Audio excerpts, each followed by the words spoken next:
നമസ്കാരം. മലയാളി വാർത്ത ആനുകാലികത്തിലേക്ക് സ്വാഗതം. നമസ്കാരം. വീണ ജോർജ് അതീവ ഗുരുതരാവസ്ഥയിലാണ്. ഏകദേശം CPMന്റെ ഒരു പറച്ചിൽ കേട്ടപ്പോൾ ഏതോ ഒരു മരണക്കിടക്കയിൽ കിടക്കുന്നത് പോലെയാണ് എന്നൊക്കെയാണ് എല്ലാവരും കരുതിയത്. എന്നാൽ ഇപ്പോൾ പരിയാരം മെഡിക്കൽ കോളേജിൽ നിന്ന് തിരുവനന്തപുരത്തെ മെഡിക്കൽ കോളേജിലേക്ക് വീണ ജോർജിനെ എത്തിച്ചിട്ടുണ്ട്. ഒരു ആംബുലൻസ് എങ്കിലും ഏർപ്പെടുത്താമായിരുന്നു. ഒന്നുമില്ലെങ്കിലും ആരോഗ്യമന്ത്രിയല്ലേ, അവർക്ക് ആ ഒരു പരിഗണനയെങ്കിലും കൊടുക്കാമായിരുന്നു. അല്ലെങ്കിൽ ഒരു ഇൻഡിഗോ വിമാനത്തിലെങ്കിലും കൊണ്ടുവരാമായിരുന്നു. പക്ഷേ ഒരു 10-12 മണിക്കൂറോളം ട്രാവൽ ചെയ്ത് കാറിലാണ് കൊണ്ടുവന്നത്. അപ്പോൾ ഈ അതീവ ഗുരുതരാവസ്ഥയിൽ കിടക്കുന്ന ഒരാൾ, കഴുത്തിനാണ് പ്രശ്നമുള്ളത്, പക്ഷേ ഈ 10-12 മണിക്കൂർ ഇങ്ങനെ യാത്ര ചെയ്യുക എന്ന് പറയുമ്പോൾ കുറച്ച് പാടല്ലേ? ആരോഗ്യമന്ത്രിക്ക് എന്തുകൊണ്ടൊരു പരിഗണന സർക്കാർ കൊടുത്തില്ല എന്നുള്ള ഒരു വലിയ വിമർശനം ഇപ്പോൾ വരുന്നുണ്ട്. അതിൽ ഏറ്റവും വലിയ തെറ്റ് ചെയ്തിരിക്കുന്നത് മുഖ്യമന്ത്രി പിണറായി വിജയനാണ്. കാരണം പിണറായി വിജയന് യാത്ര ചെയ്യാൻ, പിണറായി വിജയൻ്റെ ഭാര്യ കമലയ്ക്കും മകൾ വീണയ്ക്കും കുടുംബത്തിനുമൊക്കെ യാത്ര ചെയ്യാൻ ഇവിടെ സർക്കാർ ചെലവിൽ ഒരു വലിയ സംവിധാനമുണ്ട്, ഒരു ഹെലികോപ്റ്റർ. ഈ ഹെലികോപ്റ്റർ വല്ലപ്പോഴൊക്കെ പിണറായി വിജയൻ പല സ്ഥലങ്ങളിലും പോയി ഇറങ്ങുന്നത് നമ്മൾ കാണുന്നുണ്ട്. വളരെ എമർജൻസി സിറ്റുവേഷൻസിൽ അവയവം എത്തിക്കാനും അവയവ മാറ്റ ശസ്ത്രക്രിയയ്ക്ക് വേണ്ടി ഈ ഹെലികോപ്റ്റർ സർവീസ് ഉപയോഗിക്കാനും ഒക്കെ അനുമതി കൊടുത്തിട്ടുണ്ട്. ഈ ഹെലികോപ്റ്ററിനെ കുറിച്ച് നിരവധി വാർത്തകൾ നമ്മൾ കേട്ടിട്ടുണ്ട്. ഹെലികോപ്റ്റർ ഉപയോഗിക്കാതെ വെറുതെ ഷെഡ് കയറ്റി ഇട്ടിട്ട് കാര്യമില്ല. കേരളത്തിൻ്റെ ആരോഗ്യമന്ത്രിയാണ് കഴുത്തിന് മാരകമായ പരിക്കേറ്റ് കണ്ണൂരിലെ പരിയാരം മെഡിക്കൽ കോളേജിൽ കിടന്ന് ഒടുവിൽ ഇന്ന് വെളുപ്പാങ്കാലത്ത് നേരെ തിരുവനന്തപുരത്തേക്ക് വച്ചടിച്ചത്. ആരോഗ്യമന്ത്രിയെ തീർച്ചയായിട്ടും ഈ ഹെലികോപ്റ്ററിൽ കയറ്റി, നമുക്ക് ഈ ചാർട്ടേഡ് വിമാനമൊക്കെ പെട്ടെന്ന് വരുത്തുക വലിയ എക്സ്പെൻസീവാണ്. പക്ഷേ ഇത് ഖജനാവിൽ നിന്ന് വാടക കൊടുക്കുന്ന ഒരു ഹെലികോപ്റ്റർ ഷെഡിൽ കിടക്കുമ്പോൾ ആ ഹെലികോപ്റ്റർ നേരെ കണ്ണൂരിലേക്ക് അയച്ച് അവിടെ നിന്ന് തിരുവനന്തപുരത്തേക്ക് എത്തിക്കാനുള്ള ഒരു ധാർമ്മിക ഉത്തരവാദിത്വം മുഖ്യമന്ത്രിക്കുണ്ടായിരുന്നു. അതിൽ വലിയ വീഴ്ച സംഭവിച്ചു. ആരോഗ്യമന്ത്രി വീണ ജോർജിനെ ചികിത്സിച്ച കാര്യത്തിൽ അതിനെ തുടർന്നുള്ള എല്ലാ കാര്യങ്ങളും പരിശോധിക്കുമ്പോൾ വീഴ്ചകൾ തന്നെയാണ് നമ്മൾ കാണുന്നത്. ആദ്യം വീണ ജോർജ് തന്നെ റെയിൽവേ സ്റ്റേഷനിൽ വീഴുന്നു. ആദ്യ വീഴ്ച വലിയ അത്ഭുതമുളവാക്കി. കാരണം 1-ാം നമ്പർ പ്ലാറ്റ്ഫോമിൽ ഒരു 4-5 KSU പിള്ളേർ കരിങ്കൊടി കാണിച്ചൊരു പ്രതിഷേധം നടത്തി. അത് കണ്ട് ക്രോധത്തോടെ വെട്ടിത്തിരിഞ്ഞ വീണ ജോർജിൻ്റെ കഴുത്തുളുക്കി. ആ ഉളുക്കിയ കഴുത്തുമായി 1-ാം പ്ലാറ്റ്ഫോമിലേക്ക് വളരെ കൂളായി പൊട്ടിച്ചിരിച്ചുകൊണ്ട് നടന്നു ചെന്നു. തൻ്റെ കഴുത്ത് ഉളുക്കിയ കാര്യം നമ്മൾക്ക് പോലും സംസാരിക്കുമ്പോൾ ഉളുക്കിപ്പോകുന്നു.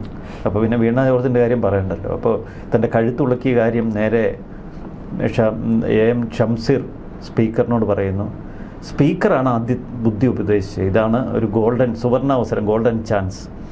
അതുകൊണ്ട് തന്നെ അമർത്തിപ്പിടിച്ചോ, കഴുത്തിലേക്ക് അമർത്തിപ്പിടിച്ച് ആ കസേരയിലേക്ക് ഇരിക്കുക. ആദ്യ ക്രൂരത കാട്ടിയത് സ്പീക്കറാണ്.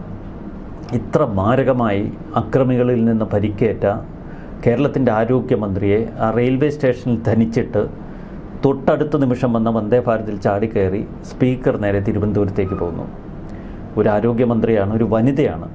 ആ മിനിമം പരിഗണനയെങ്കിലും സ്പീക്കർ കൊടുക്കണമായിരുന്നു. സ്പീക്കർ അവിടെ നിന്ന് ഈ വീണ ജോർജിനെ ആശുപത്രിയിൽ എത്തിക്കാനുള്ള ഉത്തരവാദിത്വം ഏറ്റെടുക്കണമായിരുന്നു. അത് ചെയ്തില്ല. അപ്പോൾ ആദ്യം സ്പീക്കർക്ക് വീഴ്ച പറ്റി. നമുക്ക് അക്രമികളായ KSU വിദ്യാർത്ഥികൾക്കെതിരെ പോലീസ് കേസെടുത്തിട്ടുണ്ട്. അവരുടെ കാര്യം നമുക്ക് ഒന്ന് പിന്നാലെ ചിന്തിക്കാം. പക്ഷേ പിന്നീട് ഇത്ര സാഹസികമായി 1-ാം പ്ലാറ്റ്ഫോമിൽ നിന്ന് 3-ാം പ്ലാറ്റ്ഫോം വരെ നടന്നെത്തി വീണ ജോർജ് തൻ്റെ കഴുത്തിൽ അമർത്തിയ കസേരയിൽ ചെരിഞ്ഞിരിക്കുന്ന കാഴ്ച കണ്ട് ഒരു മനുഷ്യത്വവുമില്ലാതെ കടന്നുപോയ സ്പീക്കർ. പിന്നീട് വീണ ജോർജ്, നമുക്കറിയാം, ആദ്യം ബന്ധപ്പെട്ടത് മുഖ്യമന്ത്രി പിണറായി വിജയനെയാണ്. പിണറായി വിജയൻ്റെ നിർദ്ദേശമാണ് വീണ ജോർജിനെ അടിയന്തരമായി ചികിത്സയ്ക്ക് വിധേയമാക്കാനുള്ള തീരുമാനം എന്നാണ് ഏറെക്കുറെ നമ്മൾ മനസ്സിലാക്കുന്നത്. കാരണം വീണ ജോർജ് ജനറൽ ആശുപത്രിയിലേക്ക് പോകുന്നതിന് തൊട്ടു പിന്നാലെ മുഖ്യമന്ത്രി അവിടെ എത്തി. മുഖ്യമന്ത്രിയുടെ കരുതൽ അത് കേരളം എടുത്തു പറയണം. കാരണം ഇത്തരം ഘട്ടങ്ങളിൽ കേരളത്തിൻ്റെ മുഖ്യമന്ത്രി ഒരു വനിത എന്ന നിലയിലും ഒരു മന്ത്രി എന്ന നിലയിലും ഒരു സഖാവ് എന്ന നിലയിലും വീണ ജോർജിനോട് കാട്ടിയ ഈ കരുതൽ, വീണ ജോർജ് തിരിച്ചും മുഖ്യമന്ത്രിയോട് വലിയ കരുതൽ കാട്ടിയിട്ടുണ്ട്. ഈ കപ്പൽ ആടി ഉലകിയില്ല സാർ എന്നൊക്കെ പറഞ്ഞ് കപ്പിത്താൻ സ്ട്രോങ് ആണ് എന്ന് പറഞ്ഞ ഇവിടെ നമ്മൾ കാണുന്നു കപ്പിത്താൻ സ്ട്രോങ് ആണ്. പിണറായി വിജയൻ ആശുപത്രിയിൽ എത്തിയതോടെയാണ് കേരളത്തിലെ കമ്മ്യൂണിസ്റ്റ് അല്ലെങ്കിൽ സഖാക്കൾക്ക് തീ പിടിച്ചത്. പിന്നീട് നമ്മൾ കണ്ടു കേരളത്തിലെ കോൺഗ്രസ് ഓഫീസുകൾ കത്തിക്കുന്നു, DCC ഓഫീസുകൾ കത്തിക്കുന്നു. ഈ കല്ലെറിഞ്ഞ പല കേസുകളും നമുക്ക് മുന്നിൽ നമ്മുടെ ചിന്തയിലുണ്ട്. മുഖ്യമന്ത്രി ഉമ്മൻചാണ്ടിയുടെ നേർക്ക് കല്ലെറിഞ്ഞ സംഭവം, മറ്റ് നിരവധി കോൺഗ്രസ് നേതാക്കൾക്ക് നേരെ കല്ലുകൾ വലിച്ചെറിയുന്ന സംഭവം. അപ്പോഴൊന്നും ഇത്ര വലിയൊരു ധാർമ്മികത നമ്മൾ പിണറായി വിജയനിൽ നിന്ന് കണ്ടിട്ടില്ല. പക്ഷെ ഒരു വനിതയായതുകൊണ്ടാവാം ഇപ്പോൾ ഒരു പ്രത്യേക പരിഗണന പിണറായി വിജയൻ കാട്ടി. തൻ്റെ പാർട്ടി നേതാക്കളോട് പിണറായി വിജയൻ്റെ ഫേസ്ബുക്ക് കുറിപ്പിലൂടെയാണ് ആദ്യ ആഹ്വാനം എത്തുന്നത്. കേരളത്തിലെ ആരോഗ്യമന്ത്രിയെ അതിക്രൂരമായി ഗുണ്ടപട ആക്രമിച്ചു. പിന്നീട് എം വി ഗോവിന്ദൻ പറഞ്ഞത് കൊല്ലാനുള്ള ശ്രമം എന്നാണ്. വി ശിവൻകുട്ടി ഇത് ഞങ്ങൾ തിരിച്ചടിച്ചാൽ താങ്ങില്ല എന്നൊക്കെ പറഞ്ഞു. ഇതോടെ കേരളം നടുങ്ങി വിറച്ചു. അന്ന് രാത്രി എന്തും സംഭവിക്കാമെന്നൊരു പൊതു അന്തരീക്ഷം സൃഷ്ടിക്കപ്പെട്ടു. പിന്നീടാണ് വീണ ജോർജിനെ ഈ ജനറൽ ആശുപത്രിയിൽ നിന്ന് പരിയാരം മെഡിക്കൽ കോളേജിലേക്ക് മാറ്റുന്നത്. പിന്നെ എന്തൊക്കെയാണ് ആശുപത്രിയിൽ സംഭവിച്ചത്? വീഴ്ചകളുടെ ഒരു പെരുമ്പറയാണ് പരിയാരം മെഡിക്കൽ കോളേജ് ആശുപത്രിയിൽ നമ്മൾ കണ്ടത്. ഈ വീണ ജോർജിനെ കയ്യിൽ ക്യാനുലയൊക്കെ ഇട്ട് ട്രിപ്പൊക്കെ കൊടുത്ത് വല്ലാത്ത കഴുത്തിലൊരു കോളറൊക്കെ തിരികെ കയറ്റി വല്ലാത്ത ഒരു കോലത്തിലാണ് ആശുപത്രിയിൽ എത്തിച്ചത്. ആകെക്കൂടി ഒരു വളരെ അവശതയിലായിരുന്നു. പരിയാരം മെഡിക്കൽ കോളേജിലെ ICUവിൽ പ്രവേശിപ്പിച്ചു. നേരെ ചെന്ന് സാധാരണഗതിയിൽ ആ കാഷ്വാലിറ്റിയിലൊക്കെ പോയി ഈ ഡോക്ടർമാർ അവിടെ സാധാരണ രോഗികളെ ഒരു 2 മണിക്കൂർ അവിടെ ഇട്ടേക്കും. കുറേ ഞെരങ്ങി കാറിക്കൂവി ബന്ധുക്കളൊക്കെ ആക്രോശിച്ച് കഴിയുമ്പോഴാണ് ഈ ICUവിലേക്കൊന്ന് മാറ്റുന്നത്, ഇപ്പം മരിക്കും എന്നുള്ളൊരു ഘട്ടത്തിലെത്തുമ്പോൾ. പക്ഷേ വീണ ജോർജ് ആശുപത്രിയിൽ എത്തിയപ്പോൾ തന്നെ അത്യാസന്ന നിലയിലായിരുന്നു. വീണ ജോർജിൻ്റെ മുഖഭാവം അത് വ്യക്തമാക്കുന്നുണ്ട്. നേരെ ICUവിലേക്ക് കയറ്റി. നമ്മൾ ആ ഫോട്ടോകൾ പരിശോധിച്ചപ്പോൾ ചില വീഴ്ചകൾ കണ്ടെത്തി. ഒന്ന്, ICUവിൽ പ്രവേശിപ്പിച്ച് വീണ ജോർജ് കിടക്കുന്നു. മുഖ്യമന്ത്രി കാണാനായി പാഞ്ഞെത്തുന്നു. ഒരു സ്റ്റേറ്റിൻ്റെ ചീഫാണ് മുഖ്യമന്ത്രി. ഒരു സ്റ്റേറ്റിൻ്റെ ചീഫ് ICUവിൽ എത്തിയിട്ടും ഈ ICUവിൻ്റെ മെഷീനറികൾ പ്രവർത്തിപ്പിക്കാനുള്ള സ്വിച്ച് ഓൺ ചെയ്തിട്ടില്ല. അത് ജീവനക്കാരുടെ ഭാഗത്തു നിന്ന് വന്ന വലിയൊരു വീഴ്ചയാണ്. സെറ്റിട്ടവർ തീർച്ചയായിട്ടും ആ സ്വിച്ചുകളൊക്കെ ഓൺ ചെയ്ത് എല്ലാം സജ്ജമാക്കി വേണം ഇത്തരം ക്രമീകരണങ്ങൾ ഒരുക്കാൻ. മുഖ്യമന്ത്രി പിണറായി വിജയൻ ICUവിൽ യാതൊരുവിധ സുരക്ഷാ ക്രമീകരണങ്ങളുമില്ലാതെയാണ് കടന്നു വന്നത്. നമ്മൾ കണ്ടു, മുഖത്തൊരു മാസ്ക് പോലും വെച്ചിട്ടില്ല. കാരണം അത്യാസന്ന നിലയിൽ കിടക്കുന്ന ഒരു രോഗിയുടെ അടുക്കലേക്ക് ഒരു മുഖ്യമന്ത്രി ഒരുവിധ സുരക്ഷാ ക്രമീകരണങ്ങളുമില്ലാതെ കടന്നു വരുന്നു. മുഖ്യമന്ത്രിക്കൊപ്പം വലിയൊരു പട, മാധ്യമങ്ങളുടെ വലിയൊരു കൂട്ടം, ക്യാമറാമാന്മാർ. ഇതൊരു വലിയ വീഴ്ചയാണ് മുഖ്യമന്ത്രിയുടെ ഭാഗത്തു നിന്ന് സംഭവിച്ചിരിക്കുന്നത്. മുഖ്യമന്ത്രിയുടെ ഭാഗത്തു നിന്ന് മാത്രമല്ല, ആഭ്യന്തര വകുപ്പിൻ്റെ ഭാഗത്തു നിന്ന്, ആരോഗ്യ വകുപ്പിൻ്റെ ഭാഗത്തു നിന്നൊക്കെ വലിയ വീഴ്ചയാണ്. കാരണം മന്ത്രിക്ക് വേണ്ട സുരക്ഷ ഒരുക്കി കൊടുക്കേണ്ടത് ആഭ്യന്തര വകുപ്പാണ്. അങ്ങ് റെയിൽവേ സ്റ്റേഷനിൽ അവർ സുരക്ഷ ഒരുക്കിയില്ല. ഇവിടെയും സുരക്ഷ ഒരുക്കുന്നതിൽ വീഴ്ച സംഭവിച്ചു. പിന്നീട് നമ്മൾ കണ്ടു 2-3 നേഴ്സുമാർ ഒരു ICUവിലേക്ക് ഇടിച്ചു കയറി വരികയാണ്. ഒരു നേഴ്സ് പൊട്ടിച്ചിരിക്കുക. ഏതെങ്കിലും ഒരു രോഗി ICUവിൽ ഇത്തരമൊരു അത്യാസന്ന നിലയിൽ കിടക്കുമ്പോൾ അവരെ ശുശ്രൂഷിക്കേണ്ട നേഴ്സ് ഇങ്ങനെ പൊട്ടിച്ചിരിക്കാമോ? ആ പൊട്ടിച്ചിരിക്കുന്ന ഫോട്ടോ നമ്മൾ കണ്ടല്ലോ. ICUവിൽ അത്യാസന്ന നിലയിൽ കിടക്കുന്ന രോഗിയെ പൊക്കി എഴുന്നേൽപ്പിച്ച് നമ്മൾ കണ്ടു. കട്ടിലൊക്കെ നൂർത്ത് വെച്ച് അവരെ കൊണ്ട് ചിരിപ്പിക്കുക. വീണ ജോർജ് നിക്കിളി എടുത്ത് ചിരിപ്പിക്കുക. ഈ 3 നേഴ്സുമാർ ചേർന്ന് എന്നിട്ട് സെൽഫി എടുത്ത് അർമാദിക്കുകയാണ്.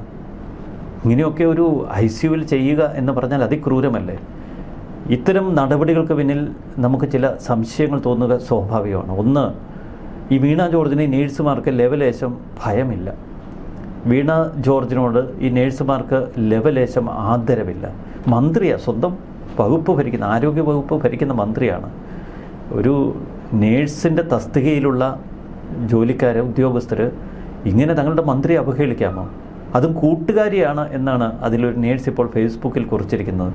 വീണ ജോർജ് എങ്ങനെ അവരുടെ കൂട്ടുകാരിയാകും? ഞങ്ങൾ കൂട്ടുകാരികളെ പോലെയാണ് ഇടപെട്ടതെന്ന്. അപ്പോൾ വീണ ജോർജിനെ ചേർത്ത് പിടിച്ച് കൂട്ടുകാരിയായി ഇവരൊക്കെ പൊട്ടിച്ചിരിക്കുന്നു, ICUവിൽ അർമാദിക്കുന്നു. ഇതിനിടയിൽ ICUവിലെ നിരവധി വാർത്തകൾ നമ്മൾ കേട്ടു. ഇപ്പോൾ ഒരു നേഴ്സിൻ്റെ ഒരു ഫേസ്ബുക്ക് കുറിപ്പ് ഞാൻ വായിച്ചു. ആ നേഴ്സ് പറഞ്ഞു, കയറി വന്ന അപ്പോൾ മുതൽ ഇവർ വല്ലാത്ത മാനസിക സമ്മർദ്ദത്തിലായിരുന്നുവെന്ന്, വല്ലാത്ത വിഷമം അവരെ അലട്ടിയിരുന്നുവെന്ന്. ആ വിഷമത്തിന് പിന്നിൽ 2 കാര്യങ്ങളുണ്ടാവും. ഒന്ന്, ആരെങ്കിലും വീണ ജോർജിനെ നിർബന്ധിതമായി ഇത്തരമൊരു സീൻ അഭിനയിക്കാൻ വിട്ടതിലുള്ളൊരു മനോവിഷമമാണോ? അല്ലെങ്കിൽ തനിക്ക് ഇത്തരമൊരു ദുരന്തം സംഭവിച്ചിട്ടും ഇവരൊക്കെ ഇതിനൊരു പരിഹാസത്തോടെ എടുക്കുന്നു എന്ന മാനസിക വിഷമമാണോ? അപ്പോൾ വീണ ജോർജിൻ്റെ മനസ്സിൽ ഇത്ര വലിയൊരു വിഷമം തട്ടിയെങ്കിൽ അതിന് കാരണം കണ്ടെത്താനുള്ള ഉത്തരവാദിത്വം സ്റ്റേറ്റിനുണ്ട്. അവരതേക്കുറിച്ച് പ്രത്യേകം അന്വേഷിക്കണം. ഇവിടെ വലിയൊരു ആരോപണമാണ് ആ നേഴ്സ് തന്നെ ഉയർത്തിയിരിക്കുന്നത്. വീണ ജോർജിന് വലിയ മാനസിക വിഷമം ഉണ്ടായിരുന്നുവെന്ന്. ആരോഗ്യ പ്രശ്നങ്ങൾക്ക് പുറമെയാണ് ഈ മാനസിക പ്രശ്നമെന്നവർ പറയുന്നു. പിന്നെ എന്തൊക്കെ അതിക്രമങ്ങളായി ആശുപത്രിയിൽ നടന്നത്? ഒരു എക്സ്റേ ആദ്യം എടുക്കുന്നു. എക്സ്റേയിൽ പരിക്കില്ല എന്ന് ഈ ഡോക്ടർമാർ തന്നെ പലരോടും പറയുന്നു. അത് പാർട്ടിക്കേറ്റ കനത്ത ഒരു തിരിച്ചടിയായിരുന്നു ആദ്യഘട്ടത്തിൽ. എക്സ്റേ എടുത്ത ഡോക്ടർമാർ പെട്ടെന്ന് MRI സ്കാനിങ്ങിന് അയക്കുന്നു. MRI സ്കാനിങ് വലിയ ചതിവായിപ്പോയി. കാരണം MRI സ്കാനർ എന്ന് പറയുന്നത് തന്നെ ഒരു കുത്തക മുതലാളിത്ത രാജ്യങ്ങളുടെ സൃഷ്ടിയാണ്. അത് ഈ ഡോക്ടർമാരുടെ വരുമാനം കൂട്ടാനും ആശുപത്രികളുടെ വരുമാനം കൂട്ടാനും ഉദ്ദേശിച്ചിട്ടുള്ളതാണ് ഈ MRI സ്കാനർ. മുമ്പൊരിക്കലും ഞാൻ ഒരു അപ്പൻഡിസൈറ്റിസുമായിട്ട് ബന്ധപ്പെട്ട് ഈ തിരുവനന്തപുരത്ത് എടപ്പഴിഞ്ഞിലുള്ളൊരു ആശുപത്രിയിൽ ചെറിയൊരു സർജറിക്ക് വിധേയനായി. എന്നെ സർജറി ചെയ്ത ഡോക്ടർ, അപ്പോൾ ഈ സർജറിക്ക് മുമ്പ് ഒരു സ്കാനിങ് ഉണ്ട്. അപ്പം ഞാൻ പറഞ്ഞു, എന്നെ ഒന്ന് കംപ്ലീറ്റ് ബോഡി ഒന്ന് സ്കാൻ ചെയ്തേരെ, വേറെ എവിടെയെങ്കിലും എന്തെങ്കിലും പ്രശ്നങ്ങളുണ്ടെങ്കിൽ അറിയാമല്ലോ എന്ന്. ഇപ്പോൾ സ്കാനൊക്കെ ചെയ്ത് അവിടെ ഇവിടെയൊക്കെ എന്തൊക്കെ ചെറിയ പ്രശ്നമൊക്കെ ഡോക്ടർ ഇങ്ങനെ ചൂണ്ടിക്കാട്ടി. ഞാൻ ചോദിച്ചു, ഇതിനൊക്കെ ചികിത്സ വേണ്ടേ? അപ്പോൾ അങ്ങനെ എന്നോട് പറഞ്ഞത്, ഏതൊരു രോഗിയെയും നിങ്ങൾ ഇതുപോലെ ഒരു MRI സ്കാനിങ്ങിനോ അല്ലെങ്കിൽ വളരെ വ്യക്തമായ ഒരു സ്കാനിങ്ങിനോ വിധേയമാക്കിയാൽ രോഗിയുടെ ശരീരത്തിൻ്റെ പല ഭാഗങ്ങളിലും ചെറിയ ന്യൂനതകളുണ്ടാകും. അതൊക്കെ സ്വാഭാവികമാണ്. എല്ലാ മനുഷ്യരിലും അത്തരം ചില പ്രശ്നങ്ങളുണ്ടാകും. അതൊക്കെ കുത്തിപ്പൊക്കി ചികിത്സിച്ച് എന്തിനാണ് പ്രശ്നം ഉണ്ടാക്കുന്നത്? അതൊക്കെ നിങ്ങളോടുകൂടി അങ്ങ് കടന്നു പോയിക്കോളും എന്ന ഡോക്ടർ എന്നെ ഉപദേശിച്ചു. അപ്പോഴാണ് എനിക്ക് അതിൻ്റെ ഒരു ഗൗരവം മനസ്സിലായത്. ഇവിടെ ഈ MRI സ്കാനർ ചതിച്ചു. വീണ വിജയൻ്റെ യഥാർത്ഥ അസുഖം ഈ MRI സ്കാനിങ്ങിൽ കണ്ടുപിടിച്ചു. അതിൻ്റെ വിശദാംശങ്ങൾ ആ റിപ്പോർട്ടിലുണ്ട്. നമ്മുടെ കഴുത്തിലെ കശേരുകൾക്കിടയിൽ 2 ഡിസ്ക്, ഈ ഡിസ്ക് തലച്ചോറിൽ നിന്ന് പോകുന്ന ഈ നാഡീവ്യൂഹം ഉണ്ടല്ലോ, അതിൻ്റെ കറക്റ്റ് മെഡിക്കൽ കോഡൊക്കെ നെയിമൊക്കെ അവർക്കേ പറയാൻ കഴിയുള്ളൂ.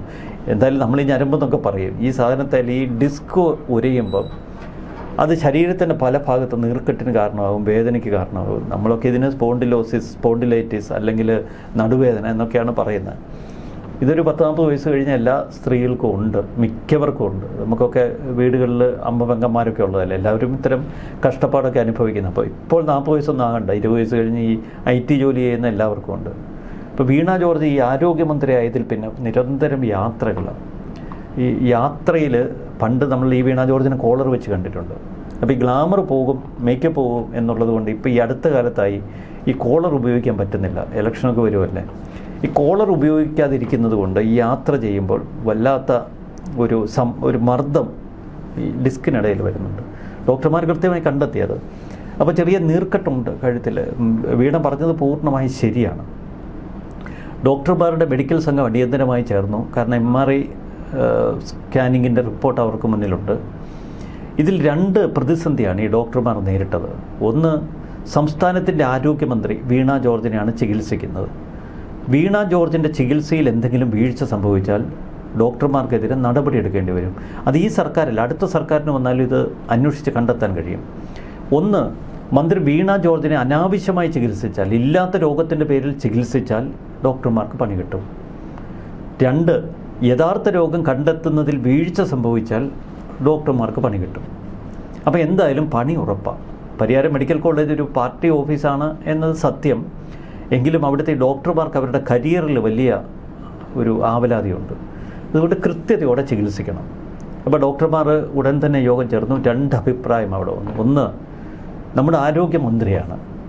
ആരോഗ്യമന്ത്രിയുടെ കഴുത്തിൽ ഉളുക്ക് വീണ സ്ഥിതിക്ക് ആ ഉളുക്ക് പൂർണ്ണമായും മാറ്റി അവരെ പരിയാരം മെഡിക്കൽ കോളേജിൽ നിന്ന് തിരിച്ചയക്കാനുള്ള ഉത്തരവാദിത്വം ഈ ഡോക്ടർ സംഘത്തിനുണ്ട്. പക്ഷേ ഈ ഉളുക്ക് നമ്മുടെ അലോപ്പതിയിൽ അത്ര എളുപ്പമല്ല. നമ്മളൊക്കെ ചെയ്യുന്ന ഈ ഐഡക്സോ വേറെ എന്തൊക്കെ പറഞ്ഞ സാധനങ്ങളുണ്ട്, അതൊക്കെ തൂത്ത് ആ വേദന തൽക്കാലം കളയും, നീര് കളയും, മൂവ് എന്നൊക്കെ പറഞ്ഞ സാധനങ്ങളുണ്ട്. അതൊക്കെ സാധാരണ മനുഷ്യർ ചെയ്യുന്നത്. അല്ലെങ്കിൽ ആയുർവേദം നല്ലതാണ്, തിരുമ്മ്. അപ്പോൾ ഇത്തരമൊരു ഘട്ടത്തിൽ പെട്ടെന്ന് വീണ ജോർജിനെ ആയുർവേദ ആശുപത്രിയിലേക്ക് മാറ്റി ഉഴിച്ചിലും പിഴിച്ചിലും തിരുമ്മും ഒക്കെ തുടങ്ങിയാൽ അത് മറ്റു വ്യാഖ്യാനങ്ങൾക്ക് ഇടവരുത്തും. അലോപ്പതിയിൽ ഇതിന് വലിയ ചികിത്സയില്ല, കോളറിട്ട് കിടത്താം എന്നേ ഉള്ളൂ. കോളറിട്ട് എത്ര കാലം കിടത്തും? അപ്പോൾ ഡോക്ടർമാരും തൃശങ്കുവിലായി. മറ്റ് സർജറി അങ്ങനെയുള്ള ഇടപാടുകളൊന്നും പറ്റത്തില്ല. ഡോക്ടർമാർ മെഡിക്കൽ സംഘം ചേർന്നപ്പോൾ അവർ ചില ചർച്ചകൾ നടത്തി 3 കാരണങ്ങൾ കണ്ടെത്തി. ഒന്ന്, ഇവിടെ എന്തെങ്കിലും സമ്മർദ്ദം ഉണ്ടായാൽ ഈ പ്രശ്നം ഉണ്ടാകും. അതിപ്പം ഈ ചില ചുമടെടുക്കുന്നവർക്ക്, വലിയ യാത്രകൾ ചെയ്യുന്നവർക്ക് ഒക്കെ ഈ പ്രശ്നം സ്വാഭാവികമാണ്. 2, പെട്ടെന്ന് കഴുത്ത് വെട്ടിത്തിരിച്ചാൽ ഉളുക്ക് ഈ ഞരമ്പ് ഡിസ്കിനിടെ പോയിട്ട് ഒരു പ്രശ്നം ഉണ്ടാകും. 3, മർദ്ദനം മൂലം ഇനി ആരെങ്കിലും ബലമായിട്ട് കഴുത്ത് ഞെരിച്ചുടച്ചാൽ ഈ പ്രശ്നം ഉണ്ടാകും. അപ്പം ഈ 3ാമത്തെ ഓപ്ഷൻ എന്ന് പറയുന്നത് നമുക്കെപ്പോഴും ആ 3 ഓപ്ഷൻ ഇതാണ്. ആദ്യത്തെ ഓപ്ഷൻ തീർച്ചയായിട്ടും വീണ ജോർജിന് സംഭവിക്കാനിടയുള്ളതാണ്. കഴുത്ത് വെട്ടിത്തിരിക്കാനുള്ള സാധ്യതയുണ്ട്. കാരണം അത്ര വലിയ ആക്രോശമാണ് KSU പ്രവർത്തകർക്ക് നേരെ വീണ കാട്ടിയത്. അപ്പോൾ കഴുത്ത് വെട്ടിത്തിരിച്ചിട്ടുണ്ടാവും, അങ്ങനെയും സംഭവിക്കാം. മൂന്നാമത്തെ ഓപ്ഷൻ അറിയണമെങ്കിൽ അത് റെയിൽവേ പോലീസാണ് അന്വേഷിക്കുന്നത്. കാരണം റെയിൽവേ സ്റ്റേഷനിൽ നടന്ന സംഭവമാണ്. റെയിൽവേ പോലീസ് പരിശോധിച്ചത് 55 CCTV ക്യാമറകളിലെ ദൃശ്യങ്ങളാണ്. ഈ CCTV ക്യാമറയിലെ ദൃശ്യങ്ങൾ അവർ 24 മണിക്കൂറാണ് അരിച്ചു പെറുക്കി പരിശോധിച്ചത്. പക്ഷേ ഒരിടത്ത് പോലും KSU പ്രവർത്തകർ ഇവരുടെ അടുക്കലേക്ക് വരുന്നില്ല.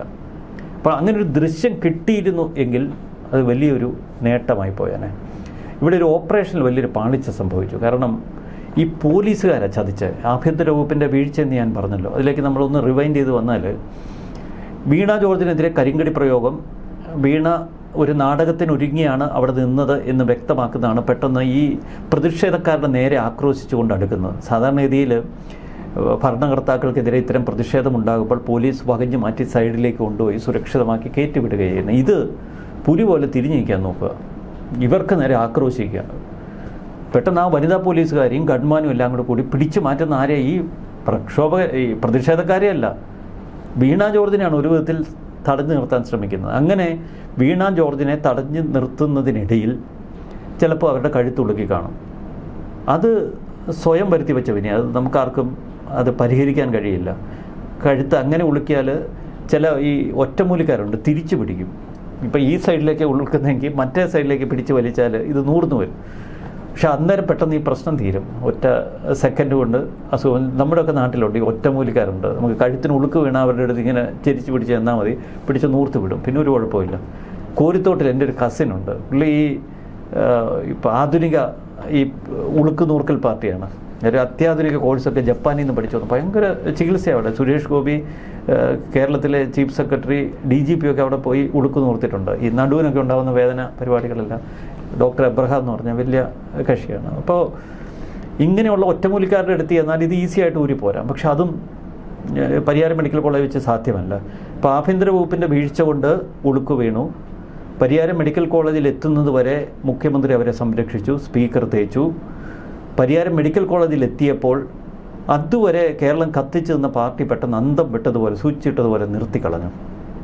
ആദ്യ ദിനം കേരളം അക്ഷരാർത്ഥത്തിൽ കത്തുകയായിരുന്നു. പിറ്റേ ദിവസം നമ്മൾ അഡ്വക്കേറ്റ് ഹരീഷ് വാസുദേവൻ്റെ ഒരു പോസ്റ്റ് ഇത് ഓവറാക്കി ചളവാക്കി എന്നൊക്കെ പറഞ്ഞ് ഹരീഷിനെ പോലുള്ളവർ തന്നെ ഇട്ടു. പാർട്ടി പ്രവർത്തകർ തന്നെ ഇതിനെതിരെ തിരിഞ്ഞ് വീണ നശിപ്പിച്ചു എന്ന് പറഞ്ഞു.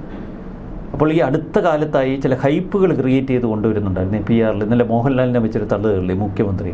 പക്ഷെ അതിൻ്റെ തലേ ദിവസം ഈ വീഴ്ച ഉണ്ടായി. ഈ തള്ള് ഇത് ഒരു വല്ലാത്ത തള്ളായിപ്പോയി. അപ്പോൾ അങ്ങനെ സംഭവിച്ചത് എന്താണ് എന്ന് വെച്ചാൽ ഇന്നലെ നേരം വെളുത്തപ്പോൾ സ്വിച്ച് ഇട്ടതുപോലെ കേരളം നിശബ്ദമായി. കേരളമല്ല, CPMകാർ നിശബ്ദമായി. ഒറ്റ നേതാക്കൾ ഇന്നലെ സംസാരിച്ചില്ല. കാരണം എല്ലാവർക്കും പണി പാളി എന്ന് മനസ്സിലായി. മുഖ്യമന്ത്രി പിന്നെ ഒരക്ഷരം ഉരിയാടിയില്ലല്ലോ. ഇന്നലെ രാവിലെ നമ്മൾ കേൾക്കുന്നത് എന്താണ്? ഈ കരിങ്കൊടി വീശിയ 5 KSUക്കാരെ കൊലപാതകം, വധശ്രമം, മാരകായുധങ്ങൾ ഉപയോഗിച്ചുള്ള ആക്രമണം എന്നിവയൊക്കെ ചുമത്തി അവരെ പിടിച്ച് റിമാൻഡ് ചെയ്തു. എന്നിട്ട് കലിമൂത്ത് അതിലൊരു KSU പ്രവർത്തകൻ്റെ വീടിന് നേർക്ക് ഇന്നലെ രാത്രി 3 മണിക്ക്, വെളുപ്പാങ്കാലത്ത് 3 മണിക്ക് ബോംബ് എറിഞ്ഞിരിക്കുന്നു. അപ്പോൾ അവരെ വെറുതെ വിടില്ല എന്ന സൂചന തന്നെയാണ്. കലി അത് വല്ലാത്ത രൂപത്തിലാണ്. ഇപ്പം ഇന്നലെ പകൽ പരിയാരം മെഡിക്കൽ കോളേജിലെ ഡോക്ടർമാർ അക്ഷരാർത്ഥത്തിൽ പെട്ടുപോയി. ഈ മന്ത്രി അവിടെ ചുമന്ന് ദീർഘകാലം വയ്ക്കാനും പറ്റില്ല. ഇതിനെ എങ്ങനെയെങ്കിലും അവിടെ ഒന്ന് ഒഴിവാക്കുകയും ചെയ്യണം. ഇല്ലെങ്കിൽ ഡോക്ടർമാർ പുലിവാല് പിടിക്കും. പകൽ പാർട്ടി കൈയൊഴിഞ്ഞു. ഇപ്പോൾ വീണയെ സംബന്ധിച്ച് ഇനി നാടകം അവസാനിച്ച സ്ഥിതിക്ക് ഉത്സവപ്പറമ്പിൽ നിന്ന് എത്രയും പെട്ടെന്ന് നാടകവണ്ടി പായ്ക്ക് ചെയ്യുക എന്നുള്ളൊരു ദൗത്യമാണ് മുന്നിൽ. അപ്പോൾ ഈ നാടകം ചീറ്റിപ്പോയാൽ സാധാരണ സംഘാടകർ പ്രതിഫലം കൊടുക്കുകയല്ല, ചിലപ്പോൾ കൂവി ഓടിക്കും. ഇതിപ്പോൾ ചീറ്റിപ്പോയ നാടകമായതുകൊണ്ട് മുഖ്യമന്ത്രിയൊക്കെ സ്ഥലം വിട്ടു. ആദ്യം കണ്ട ആവേശമൊന്നും മുഖ്യമന്ത്രിക്കില്ല. മുഖ്യമന്ത്രിക്ക് ഇന്നലെ മോഹൻലാലിൻ്റെ ഇൻ്റർവ്യൂ പുറത്തിറങ്ങിയതോടെ മുഖ്യമന്ത്രി വേറെ ലോകത്തിലായി. അതുകൊണ്ടാണ് ഹെലികോപ്റ്റർ വിട്ടുകൊടുക്കാത്തത്, ചാർട്ടേഡ് ഫ്ലൈറ്റിന് പാർട്ടി ഫണ്ട് കൊടുക്കാത്തത്. എന്തിന് ഒരു ആംബുലൻസ് പോലും വിട്ടുകൊടുക്കാൻ ആരും തയ്യാറായില്ല. ഈ ആംബുലൻസിൽ തിരുവനന്തപുരത്തേക്ക് വന്നാൽ വീണ ജോർജിന് അത് വലിയ മാനസിക വിഷമം ഉണ്ടാക്കും. കാരണം ആ ദൈന്യതയുടെ നിലവിളി ശബ്ദമൊക്കെ ഇട്ട് കണ്ണൂർ മുതൽ തിരുവനന്തപുരം വരെയുള്ളൊരു വരവുണ്ടല്ലോ, അത് ട്രോളർമാർക്ക് ഇതിൽ പരം ഒരു ചാകര കിട്ടാനില്ല. അതൊക്കെ മനസ്സിലാക്കാനുള്ള ബുദ്ധി പാർട്ടിക്കുണ്ടല്ലോ. പാർട്ടിയെക്കുറിച്ച് നമുക്കൊരു ചുക്കും അറിയില്ലെങ്കിലും ബുദ്ധി അത് വല്ലാത്ത തലത്തിലുണ്ട്. അതുകൊണ്ട് രായ്ക്ക് രാമാനം പരിയാരം മെഡിക്കൽ കോളേജിൽ നിന്ന് തിരുവനന്തപുരത്തേക്ക് വീണ ജോർജിനെ പായ്ക്ക് ചെയ്യാനുള്ള സജ്ജീകരണങ്ങൾ തുടങ്ങി. അതിൻ്റെ ആദ്യ കിരണങ്ങൾ നമ്മൾ കണ്ടത് ചാനലുകളിലൂടെയാണ്. ഇന്നലെ വൈകുന്നേരം ഒരു 4 മണിയൊക്കെ ആയപ്പോൾ നമ്മുടെ റിപ്പോർട്ടർ ചാനലിൽ ആദ്യം ഫ്ലാഷ് ന്യൂസ് വരുന്നു. ആരോഗ്യമന്ത്രിയുടെ ആരോഗ്യനില മെച്ചപ്പെട്ടു. അവിടെയാണ് നമ്മൾ അക്ഷരാർത്ഥത്തിൽ നടുക്കിപ്പോയത്. കാരണം ആരോഗ്യമന്ത്രിയുടെ കഴുത്തിലെ ഉളുക്ക് അപ്പോഴും നൂർന്നിട്ടില്ല. ഈ ഡിസ്കിൻ്റെ ഇടയിൽ കയറിയിരിക്കുന്ന ഞരമ്പ് നൂർത്തെടുക്കാൻ പറ്റിയിട്ടില്ല. പിന്നെ എങ്ങനെ ആരോഗ്യമന്ത്രിയുടെ ആരോഗ്യനില മെച്ചപ്പെട്ടു? അപ്പോൾ ഈ മാധ്യമങ്ങൾ ആരോഗ്യമന്ത്രി ചതിച്ചു.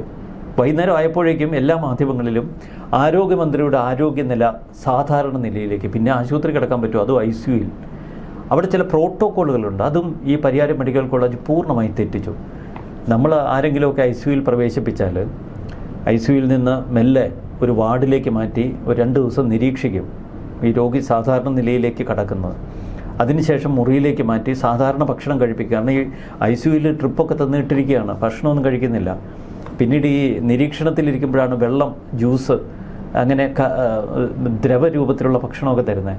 എന്നിട്ട് വേണം ആരോഗ്യം വീണ്ടെടുത്ത് റൂമിലേക്ക് വന്ന് കരഭക്ഷണമൊക്കെ കഴിച്ച് നമ്മൾ വയറ്റിൽ നിന്നൊക്കെ നന്നായിട്ട് പോകുന്നു എന്ന് ഉറപ്പ് വരുത്തി നമ്മളെ വീട്ടിലേക്ക് വിടുന്നത്. ഇത് പക്ഷെ അതൊന്നും ചെയ്യാതെ എത്ര വലിയ ക്രൂരതയാണ് ആ പരിയാരം മെഡിക്കൽ കോളേജ് ചെയ്തത്. വെളുപ്പം കാലത്ത് 4 മണിക്ക് കേരളത്തിൽ ഏതെങ്കിലും ഒരു രോഗിയെ ഇങ്ങനെ അർദ്ധരാത്രി കഴിഞ്ഞ സമയത്ത് ഒരു ആശുപത്രിയിൽ നിന്ന് ഡിസ്ചാർജ് ചെയ്ത് പാക്ക് ചെയ്തിട്ടുണ്ടോ?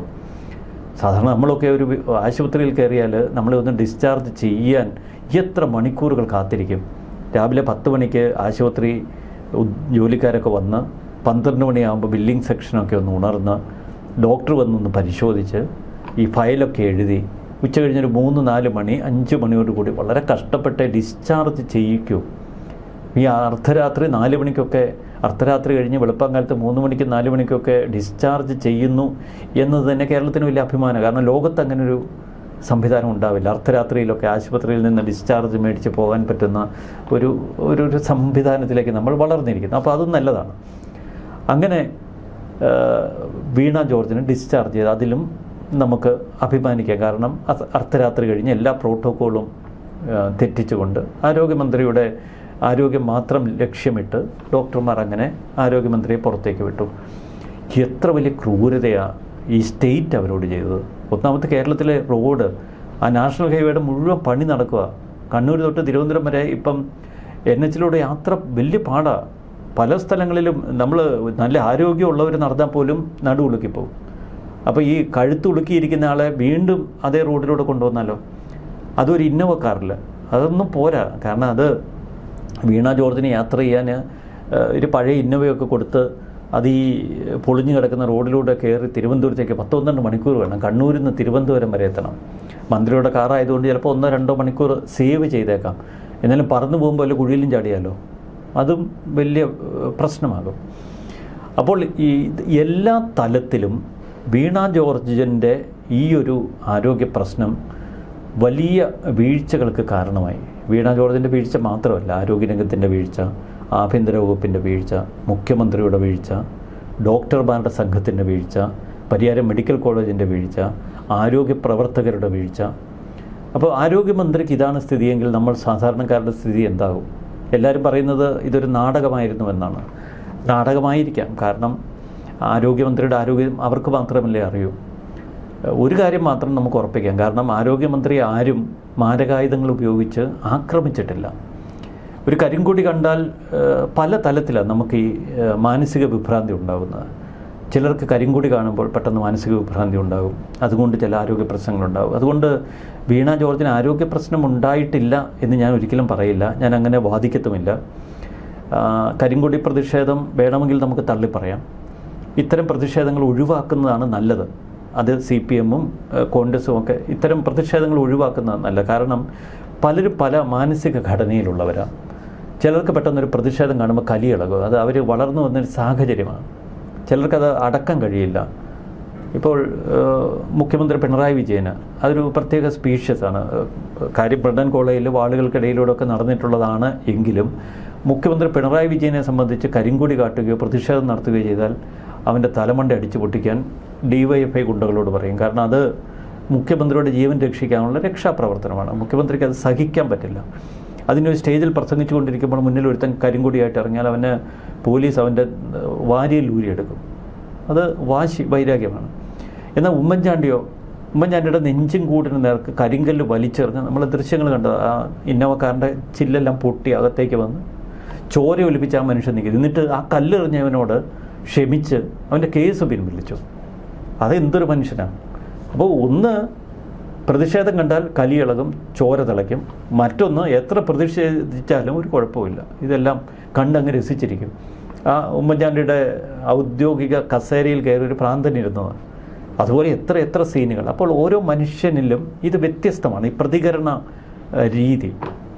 ഇവിടെ വീണ ജോർജിൻ്റെ പ്രതികരണ രീതി വ്യത്യസ്തമാണ്. കാരണം അവർ സ്റ്റേഷനിലേക്ക് വന്നപ്പോൾ തന്നെ അവരുടെ മുഖത്തെ ആ കലിപ്പ് നമ്മൾ കണ്ടതാണ്. അപ്പം തന്നെ എന്തെങ്കിലും സംഭവിക്കുമെന്ന് ഉറപ്പിച്ചതാണ്. ഈ പ്രതിഷേധക്കാരങ്ങ് അർമാദിച്ചു ആ സ്റ്റേഷന് പുറത്ത് കിടന്ന്. ഒരു 3-4 പേരേ ഉള്ളൂ. പക്ഷേ അവരുടെ ഒരു രീതി കണ്ടാൽ ഈ 50 പോലീസുകാരെയും തകർത്ത് തങ്ങൾ പ്രതിഷേധിച്ച് മുന്നേറും എന്നുള്ളൊരു ഭാവമാണ്. അവരുടെ പ്രതിഷേധം വീണയെ ചുടിപ്പിച്ചു, അവരുടെ മാനസിക നിലയെ മറ്റൊരു തലത്തിലെത്തിച്ചു. വീണയുടെ മാനസിക നില തെറ്റിയെന്ന് നേഴ്സുമാർ പോലും പറഞ്ഞു. ആ സ്ഥിതിക്ക് അവർക്ക് ആരോഗ്യ പ്രശ്നങ്ങളുണ്ടായി. അത് ആരോഗ്യ പ്രശ്നങ്ങൾ പല വിധത്തിലാണ്. ഒന്ന് മാനസികമായ ആരോഗ്യ പ്രശ്നം, ശാരീരികമായ ആരോഗ്യ പ്രശ്നം. പിന്നീട് നമ്മൾക്ക് വല്ലാത്ത കോപമുണ്ടാകുമ്പോൾ നമ്മുടെ ഈ ശരീരത്തിൽ മറ്റ് അസുഖങ്ങളുണ്ടെങ്കിൽ അത് ട്രിഗർ ചെയ്യും. ഇപ്പം നേരത്തെ തന്നെ സ്പോണ്ടിലോസിസൊക്കെ ഉണ്ടെങ്കിൽ നമ്മൾ പെട്ടെന്ന് അങ്ങ് കോപം കൊണ്ട് ചൊല്ലിക്കുമ്പോൾ ഇത് കൂടിയിട്ട് വീണ്ടും അവിടെ എല്ലാം നീർക്കെട്ടൊക്കെ ഉണ്ടാകും. അതിൻ്റെ കൂടെ നമ്മൾ കലിപ്പ് കാരണം അങ്ങോട്ടും ഇങ്ങോട്ടൊക്കെ വെട്ടിത്തിരിയുമ്പോൾ ഇതങ്ങ് വല്ലാത്ത തലത്തിലെത്തും. അപ്പോൾ അതുകൊണ്ട് വീണയ്ക്ക് ആരോഗ്യ പ്രശ്നം ഉണ്ടായി കാണും, അത് സ്വാഭാവികമാണ്. 2, വീണ സ്പീക്കർ AN ഷംസീറുമായി സംസാരിച്ചതിലാണ് വലിയൊരു വീഴ്ച സംഭവിച്ചത്. ഷംസീർ വഴിതെറ്റിച്ചു. വീണയെപ്പോലൊരു മന്ത്രിയുടെ ഇമേജ് കളയാൻ ബോധപൂർവം ഷംസീർ ഒരു കെണിയാണോ എന്ന് ശരിക്കും എനിക്ക് വളരെ പോസിറ്റീവായ സംശയമുണ്ട്. കാരണം ഷംസീർ തൊട്ടു പിന്നാലെ പറയുന്നു വീണയ്ക്ക് ക്രൂരമായ ആക്രമണത്തിൽ വലിയ പരിക്കേറ്റുവെന്ന്. എന്തിനാ ഈ ഷംസീർ ഇത്തരമൊരു ഗീർവാണ് അവിടെ വെച്ച് അടിച്ചത്? അപ്പോൾ ഷംസീർ തന്നെ വീണയെ കൊണ്ടുപോയി വെട്ടിലാക്കി. പിന്നീട് മുഖ്യമന്ത്രി ചിലപ്പോൾ സാധുവായിരിക്കാം. മുഖ്യമന്ത്രി ഇവരൊക്കെ പറയുന്നത് കേട്ട് ഇങ്ങനെ ഈ നമ്മൾ പ്രജാപതിയുടെ കഥ കേട്ടിട്ടില്ലേ, ധർമ്മപുരാണത്തിൽ OV വിജയൻ പറഞ്ഞിട്ടുള്ള ആ കഥയ്ക്കനുസരിച്ച് പിന്നെ അവരുടെ പ്രജകളങ്ങ് ആടി, പ്രജാപതി അങ്ങ് വാഴ്ത്തിപ്പാടി. അതാണ് വീണയുടെ കാര്യത്തിൽ നമുക്ക് സംഭവിച്ചതായിട്ട് മനസ്സിലാക്കാൻ കഴിയുന്നത്. എന്തായാലും വീണ വിജയൻ്റെ ആരോഗ്യം കേരളത്തിൻ്റെ ആരോഗ്യമാണ്, കേരളത്തിൻ്റെ ആരോഗ്യമന്ത്രിയാണ്. അവർ സുരക്ഷിതയായി തിരുവനന്തപുരത്തേക്ക് വരേണ്ടതും അവരുടെ കഴുത്ത് നേരെയാക്കി വീണ്ടും സജീവമായി ഭരണരംഗത്ത് ഉറപ്പിച്ച് നിർത്തേണ്ടതും ഒരു സ്റ്റേറ്റിൻ്റെ ആവശ്യം. പക്ഷെ അവർക്ക് ഇനി ഉറച്ചു നിൽക്കാൻ കഴിയുമോ എന്ന കാര്യത്തിൽ എനിക്ക് വലിയ സംശയമുണ്ട്. കാരണം ഗവർണർക്ക് പരാതി കൊടുക്കാൻ ഒരുങ്ങുകയാണ് KSU. ഇത് ഞാൻ ആദ്യമായിട്ടാണ് ഈ കാര്യം പുറത്തേക്ക് പറയുന്നത്.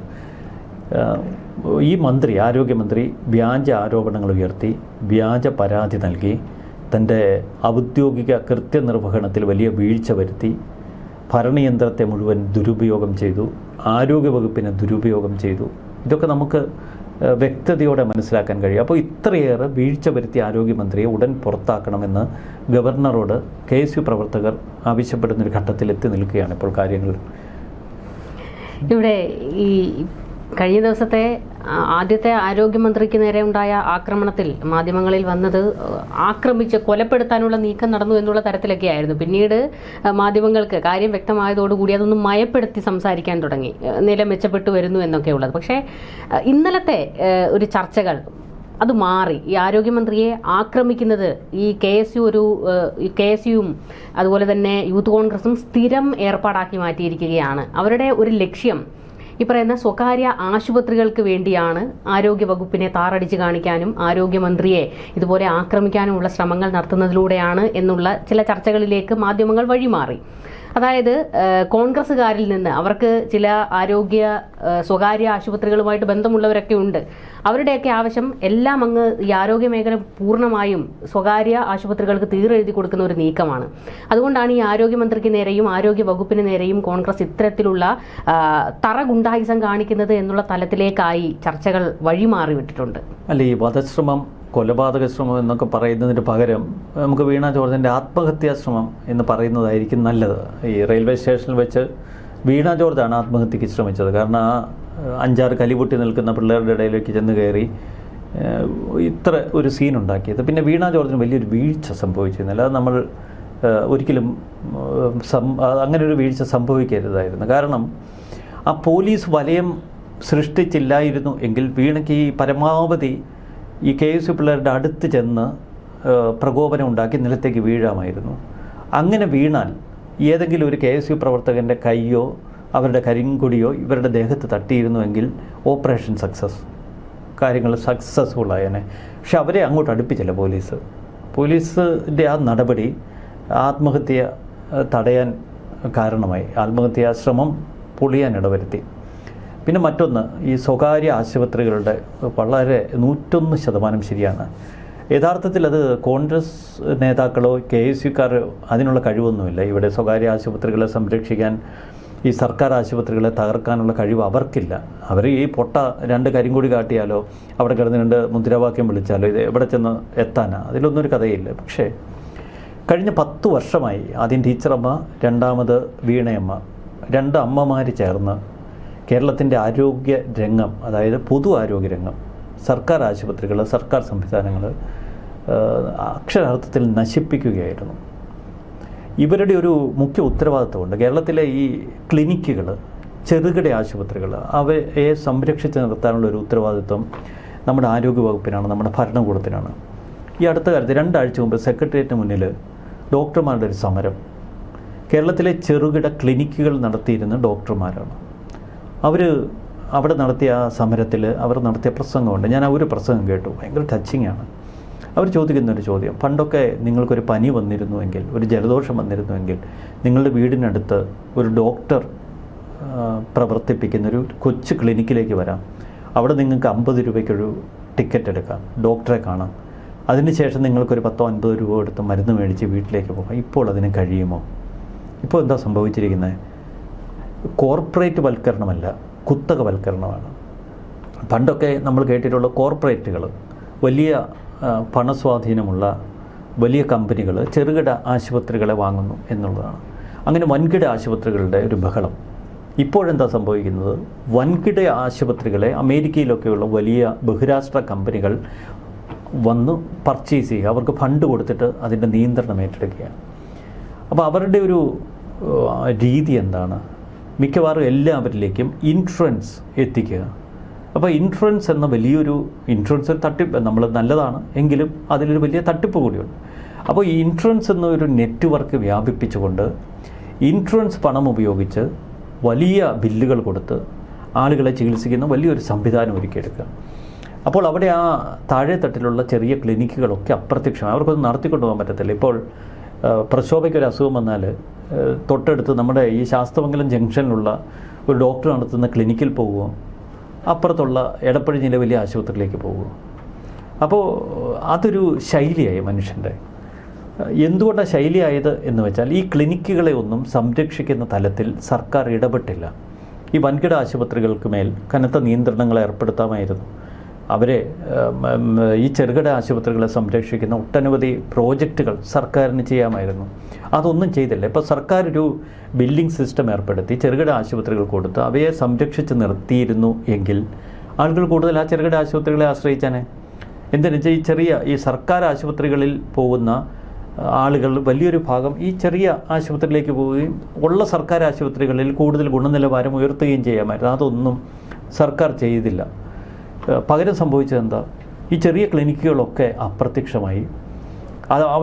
ഈ ചെറിയ ക്ലിനിക്കുകളുടെ സ്ഥാനത്ത് വലിയ വൻകിട ആശുപത്രികൾ, അവരുടെ ഫീഡർ ഹോസ്പിറ്റലുകൾ സ്ഥാപിക്കാൻ തുടങ്ങി. അതായത് ഈ കിളിമാനൂർ അല്ലെങ്കിൽ കാരറ്റ് അങ്ങനെയുള്ള ചെറിയ സ്ഥലങ്ങളിലൊക്കെ ഈ വൻകിട ആശുപത്രികളുടെ ഒരു കുഞ്ഞാശുപത്രി, അവിടെയുള്ള ലൊക്കേഷനിലുള്ള അവിടുത്തുകാരായ ഉടമകൾ പ്രവർത്തിപ്പിച്ചിരുന്ന ആശുപത്രി ഇവരങ്ങ് ഏറ്റെടുക്കുകയാണ്. ഇപ്പോൾ ചെറിയ ടൗണുകളിലൊക്കെ അങ്ങനെ ഫീഡർ ഹോസ്പിറ്റലുകളിട്ട് അവിടെ ആദ്യം നമ്മൾ ഒരു കൺസൾട്ടേഷന് വേണ്ടി ചെല്ലുന്നു. ഈ ഫീഡർ ഹോസ്പിറ്റലുകളിൽ അവർ അത്യാവശ്യം നമ്മളൊക്കെ പരിശോധിച്ചിട്ട് പറയുന്നു വലിയ പ്രശ്നമാണ്, നേരെ മെയിൻ ആശുപത്രിയിലേക്ക് പോരാ. അപ്പോൾ ഈ ഫീഡർ ഹോസ്പിറ്റലുകൾ എന്ന് പറയുന്നത് മെയിൻ ആശുപത്രിയിലേക്ക് ആളെ പിടിക്കാനുള്ള സംവിധാനം. ഇതിങ്ങനെ വല വിരിച്ച് കേരളത്തിൻ്റെ പല ഭാഗത്തേക്ക് അവർ വ്യാപിപ്പിച്ചു. അങ്ങനെ വലിയ ബഹിരാഷ്ട്ര കമ്പനികൾ കൈയാളുന്ന വൻകിട ആശുപത്രികളുടെ വലിയൊരു കൊള്ള സങ്കേതമായി കേരളം ഇപ്പോൾ മാറിയിരിക്കുന്നു. മറുവശത്ത് സർക്കാർ ആശുപത്രികൾ ഒട്ടും കാര്യക്ഷമമില്ലാതെ തളർന്നു കിടക്കുകയാണ്. എന്തെങ്കിലും കയ്യിൽ പോക്കറ്റിൽ ഇത്തിരിയെങ്കിലും പണമുണ്ടെങ്കിൽ, അല്ലെങ്കിൽ ആരോടെങ്കിലും ഒന്ന് കടം മേടിക്കാൻ നിർവാഹമുണ്ടെങ്കിൽ ഈ സർക്കാർ ആശുപത്രിയിൽ പോകാതെ ആളുകൾ ഈ വൻകിട ആശുപത്രികളിലേക്ക് പോകുന്ന ഒരു ശീലം ഇപ്പോൾ കാണുന്നു. ഇവിടെ ചെറിയ ക്ലിനിക്കുകളെ, ഡോക്ടർമാരുടെ ഈ ചെറിയ സ്ഥാപനങ്ങളെ സംരക്ഷിക്കാനുള്ള ഉത്തരവാദിത്വം സർക്കാർ ഏറ്റെടുത്തില്ല. അതുകൊണ്ട് ഇതൊരു വലിയ വിഷയമാണ്. ആ വിഷയം വീണ ജോർജിൻ്റെ ഇപ്പോഴത്തെ ഈ ദുരന്തവുമായി നമുക്ക് കൂട്ടിക്കെട്ടേണ്ട. മറിച്ച് വീണ ജോർജിൻ്റെ കാര്യത്തിൽ പാർട്ടിക്ക് വലിയ വീഴ്ച പറ്റി. വീണ ജോർജിൻ്റെ ഈ കീഴ്ശ്വാസ ഉപമ നമ്മുടെ OV വിജയൻ്റെ ഒരു ധർമ്മപുരാണത്തിൽ പറയുന്നൊരു ഭാഗമുണ്ട്. അതിനെ വേണം നമുക്ക് കൃത്യമായി ഇതിലേക്ക് ഉപമിക്കാൻ പറ്റും. കേട്ട പാതി കേൾക്കാത്ത പാതി. പ്രജകളെന്ന് പറയുന്നത് അടിമക്കണ്ണുകൾ. അവർ വീണ വിജയനെ വാഴ്ത്തിപ്പാടി വീണയ്ക്ക് വേണ്ടി തെരുവിലിറങ്ങി നടത്തിയ പേക്കൂത്തുകൾ സാധാരണ ജനങ്ങൾക്കിടയിൽ വലിയ പരിഹാസത്തിന് ഇടവരുത്തിയ പാർട്ടിയെ സംബന്ധിച്ച് ഒരു വലിയ നാണക്കേടാണ്. OV വിജയൻ്റെ ആ ധർമ്മപുരാണം തുടങ്ങുന്നത് ഇങ്ങനെ. അതുകൂടി ഒന്ന് വായിച്ച് അവസാനിപ്പിക്കാം. പ്രജാപതിക്ക് തൂറാമുട്ടി. രാജകീയ ദർബാറിനിടയിൽ സിംഹാസനത്തെ വിറകൊള്ളിച്ചുകൊണ്ട് കീഴ്ശ്വാസം അനർഘ നിർഗളം ബഹിർഗമിച്ചു. പുറത്തേക്ക് വമിച്ച ദുർഗന്ധത്താൽ ദർബാറിലിരുന്ന പൗരപ്രമുഖരുടെയും സജീവോത്തമന്മാരുടെയും സേനാനായകൻ്റെയും മനം പുരട്ടി. പക്ഷെ പ്രജാപതിയുടെ കീഴ്ശ്വാസം അത് രാജകീഴ്ശ്വാസമാണ്. നെറ്റി ചുളിക്കാനും മുഖം കറുക്കാനും നിർവാഹമില്ല. ആർത്തു വിളിക്കാതെ വഴിയില്ല. ധനസജീവൻ ജയഭേരി മുഴക്കി ആദ്യം ആർത്തു വിളിച്ചു. പ്രജാപതിയുടെ കീഴ്ശ്വാസം അതിഗംഭീരം, സംഗീതാത്മകം. 14 ലോകത്തിലെ സുഗന്ധലേപനങ്ങളിൽ നിന്നും ലഭിക്കുന്നതിനേക്കാൾ മഹത്തായ ഗന്ധം. പ്രജാപതിയുടെ മുഖം തെളിഞ്ഞു. കൊട്ടാരം ദർബാറിന് പുറത്തുള്ള വിദൂഷകൻ അമിട്ടുമുഴങ്ങുന്ന ശബ്ദത്തിൽ പ്രജാരാജ്യത്തെ ജനങ്ങളെ വിളംബരക്കൊട്ടി അറിയിച്ചു. അത് രാജകീയ കീഴ്ശ്വാസം. പ്രജാപതി കീഴ്ശ്വാസം വിട്ടു. ജനങ്ങൾക്കും രാജ്യത്തിനും വേണ്ടിയുള്ള കീഴ്ശ്വാസം. ഇതിനെ കുറ്റപ്പെടുത്തുന്നവർ രാജ്യദ്രോഹികൾ. നാറ്റം കൊട്ടാരക്കെട്ടും കടന്ന് രാജ്യമാകെ പരന്നു. പ്രജാപതി ഭക്തർ ദുർഗന്ധത്തെ സുഗന്ധമെന്ന് വാഴ്ത്തിപ്പാടി. ദുർഗന്ധം തിരിച്ചറിഞ്ഞ ജനങ്ങൾ അസ്വസ്ഥരായി. സ്തുതിപാഠകരുടെ മുഖസ്തുതിയിൽ മനം നിറഞ്ഞ പ്രജാപതി കീഴ്ശ്വാസം നിരന്തരം വിട്ടു. അത് കൂടിക്കൂടി വന്നു. ദിവസം ചെല്ലുന്തോറും നാറ്റത്തിൻ്റെ തീഷ്ണതയും കൂടി വന്നു. പ്രജാപതിയുടെ കീഴ്ശ്വാസ ദുർഗന്ധത്തെ കുറ്റപ്പെടുത്തുന്നവരെ രാജ്യദ്രോഹികളായി മുദ്രകുത്തി ചിത്രവധം ചെയ്തു. എതിർക്കുന്നവരെ കണ്ടെത്താൻ സൈന്യത്തെ പ്രച്ഛന്നവേഷം കെട്ടിച്ച് രാജ്യമെമ്പാടും അയച്ചു. ഗ്രാമസഭകളിലും നഗരവീഥികളിലും ജനപഥങ്ങളിലും പ്രജാപതിയുടെ കീഴ്ശ്വാസ ദുർഗന്ധത്തെ കുറ്റപ്പെടുത്തിയവരെ അവർ ഭേദ്യം ചെയ്തു. പ്രജാപതി നീണാൾ വാഴട്ടെ. സ്തുതിപ്പാഠകരുടെ മുഖസ്തുതിയിൽ മണ്ടൻ പ്രജാപതി നിരന്തരം കീഴ്ശ്വാസം വിട്ടുകൊണ്ടിരുന്നു. രാജ്യം ദുർഗന്ധത്താൽ വീഴ്പ്പുമുട്ടി പുഴുത്തുനാറി. അപ്പോഴും രാജകിങ്കരന്മാരും രാജഭക്തന്മാരും സ്തുതിഗീതം പാടി നടന്നു. നാറ്റമറിയാത്ത പ്രജാപതി ഭക്തർ അയൽ നാടുകളിലിരുന്ന് പ്രജാപതിക്ക് ജയഭേരി മുഴക്കി ആർപ്പ് വിളിച്ചു. പ്രജാപതി നീണാൾ വാഴട്ടെ. എന്തായാലും വീണ ജോർജിൻ്റെ നാടകം അത് CPM-നെ വലിയ നാണക്കേടിലേക്ക് കൊണ്ടെത്തിച്ചു. എന്തായാലും ഈ നാടകത്തിന് പിന്നിൽ വീണ ജോർജ് മാത്രമല്ല എന്നുള്ളത് ഇപ്പോൾ വ്യക്തമായിരിക്കുകയാണ്. വീണ ജോർജിനോട് ആരോഗ്യവകുപ്പും ഭരണകൂടവും കാണിച്ചത് വലിയ ഒരു പിഴവ് തന്നെയാണ് എന്നുകൂടി പറയുകയാണ്. കൂടുതൽ ചർച്ചകളുമായി കാണാം. നമസ്കാരം.